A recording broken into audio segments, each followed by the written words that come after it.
Petrol ధరలు diesel ధరలు పెరగడం ఒక ఎత్తు. ఇప్పుడు చివరికి ఈ రష్యా ఇంపాక్ట్ అనాలా లేకపోతే మరేదైనా అనాలా, సిఎన్జి ధరలు కూడా పెరుగుతూ ఉండటం, సిఎన్జి రిటైల్ ధరని కిలోకి ₹2 చొప్పున పెంచుతున్నట్టుగా గ్యాస్ కంపెనీలు ప్రకటించినాయి. ముంబై సహా దేశంలోని పలు నగరాల్లో ఈ పెంపు చేయబడుతున్నట్టు ప్రకటించినాయి. అయితే త్వరలో అసెంబ్లీ ఎన్నికలు జరుగుతున్న ఢిల్లీకి మాత్రం ధర పెంపు నుంచి మినహాయింపిస్తున్నాయి.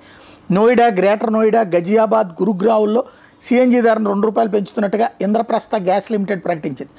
ముంబై సహా పరిసర ప్రాంతాల్లో ధర పెంచుతున్నట్టు మహానగర్ గ్యాస్ లిమిటెడ్ ఎంజీఎల్ ప్రకటించింది. అదాని టోటల్ గ్యాస్ లిమిటెడ్ కూడా ప్రకటించింది. ఈ పెంపుతో ముంబైలో కిలో సిఎన్జి ధర ₹77 అయితే, నోయిడా, గ్రేటర్ నోయిడా, గజియాబాద్లో ఏదైతే ₹81.70, ఢిల్లీలో మాత్రం ₹75 ఉండబోతుంది. హైదరాబాద్లో కిలో సిఎన్జి ధర దాదాపుగా ₹96 ఉంది. అది టోటల్గా అయితే సిఎన్జి పెట్రోలు డీజిల్కి భారం నుంచి ఇది విముక్తి అనుకుంటే ఇది కూడా వాటితో పోటీ పడుతుంది.